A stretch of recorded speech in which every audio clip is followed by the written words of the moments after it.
दुर्योधन नहीं था भीम का असली शत्रु। महाभारत की कथा में जब भी भीम और दुर्योधन का नाम लिया जाता है तो सबसे पहले उनके बीच की दुश्मनी याद आती है।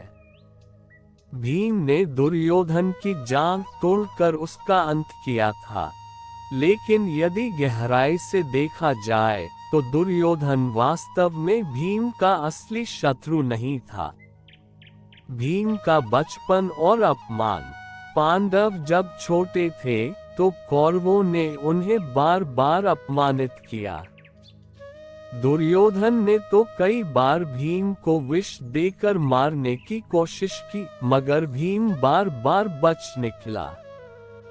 ये सच था कि दुर्योधन उसका प्रत्यक्ष शत्रु था, लेकिन भीम जानता था कि सिर्फ दुर्योधन के कारण महाभारत जैसा भीषण युद्ध नहीं हो सकता। असली शत्रु अहंकार और अन्याय। भीम ने समझा कि उसका असली शत्रु दुर्योधन नहीं, बल्कि वह अहंकार है जो हर इंसान को अंधा कर देता है। दुर्योधन का अहंकार ही उसे अन्याय पर ले गया। धृतराष्ट्र का मोह और अंधा प्रेम भी उसी अहंकार का रूप था।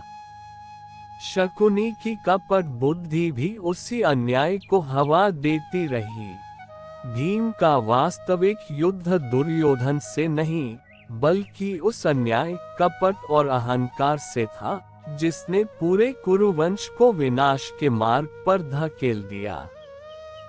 भीम का प्रण। जब द्रौपदी का अपमान हुआ तब भीम ने प्रतिज्ञा ली कि वह इस अन्याय को सहन नहीं करेगा।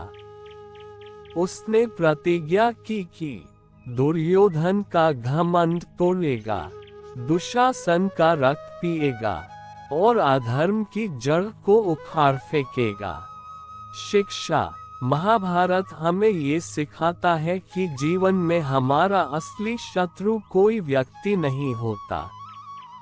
असली शत्रु है हमारा अहंकार, हमारी लालच और हमारा अन्याय की ओर झुकाव। भीम ने दुर्योधन को हराकर केवल एक व्यक्ति को नहीं, बल्कि उस अहंकार और अन्याय को हराया जिसने पूरे राजवंश को अंधकार में डुबो दिया था। उंगली से दाहिनी ओर इशारा इसलिए याद रखिए, मनुष्य का असली शत्रु बाहर नहीं, बल्कि उसके अंदर का अहंकार और अधर्म होता है।